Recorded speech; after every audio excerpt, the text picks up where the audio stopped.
404 కోట్ల రూపాయల ఆస్తులు, ఖరీదైన కార్లు అఫిడవిట్లో పేర్కొన్న విజయ్. రాజకీయాల్లోకి ఎంట్రీ ఇచ్చిన సినీ నటుడు, టీవీకే అధ్యక్షుడు విజయ్ ఎన్నికల అఫిడవిట్లో తన ఆస్తులను 404.58 కోట్లుగా చూపించారు. అఫిడవిట్ ప్రకారం ఆయన ఆస్తులు మొత్తం 404,58,57,196 రూపాయలుగా ఉంది.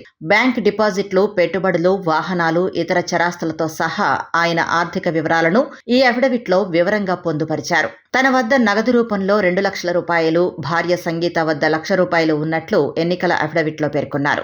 వివిధ బ్యాంకుల్లో సేవింగ్స్, ఫిక్స్డ్ డిపాజిట్ల రూపంలో 388 కోట్లు ఉన్నట్లు తెలిపారు. తన వద్ద BMW 530, BMW i7, Toyota Lexus 350, Toyota welfare వంటి ఖరీదైన కార్లతో పాటు ఇతర ఆటోమొబైల్స్, ద్విచక్ర వాహనాలు కూడా ఉన్నాయని పొందుపరిచారు. వాహనాల మొత్తం విలువ 14.35 కోట్లుగా పేర్కొన్నారు. తన వద్ద 883 గ్రాముల బంగారం, దాని విలువ 1.20 కోట్ల రూపాయలు ఉంటుందని వెల్లడించారు. 15 లక్షల రూపాయల విలువైన వెండి వస్తువులు ఉన్నట్లు వెల్లడించారు. తన వద్ద ఉన్న స్థిరాస్తుల్లో తాను కొన్న వాటితో పాటు వారసత్వంగా వచ్చినవి కూడా ఉన్నాయని వెల్లడించారు. స్వయం ఉపాధి, వడ్డీ, ఆస్తుల నుంచి వచ్చే అద్దె తన ప్రధాన ఆదాయ వనరు అని పేర్కొన్నారు. 2024-25 ఆర్థిక సంవత్సరంలో 184.53 కోట్ల ఆదాయం ఆర్జించినట్లు విజయ్ పేర్కొన్నారు.